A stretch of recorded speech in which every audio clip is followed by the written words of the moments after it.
અમદાવાદની VS hospital અંગે મહાપાલિકાની budget બોર્ડમાં ચર્ચા દરમિયાન વિપક્ષે હંગામો મચાવ્યો હતો। વીએસ હોસ્પિટલમાં દર્દીઓને અને હોસ્ટેલમાં અભ્યાસ કરતી વિદ્યાર્થીનીઓને ખૂબ જ ખરાબ ભોજન આપવામાં આવતું હોવાનો આક્ષેપ કરાયો।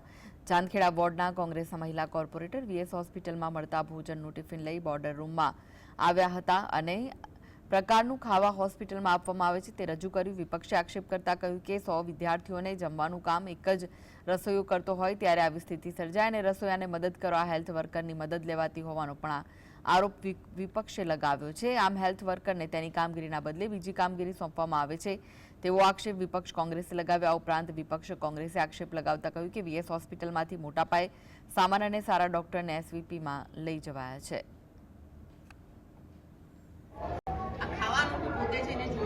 એટલી ગંદી હાલતમાં ખાવાનું હોય કે જે ખાવાનું મળે ના હોય તો દર્દીઓને આ પૌષ્ટિક આહાર કહેવાય કઈ રીતે? જો રોટલીઓ સુકાઈ જતી હોય તો એને કહેવાય પૌષ્ટિક કઈ રીતના? એટલે હું દર્દીઓ માટે ખરાબ ખાવાનું હું આજે બોર્ડમાં લાવી અને હાર થતા ડિપોઝિટ જતા કોંગ્રેસ આજે પોતે આક્ષેપ કરી રહી છે।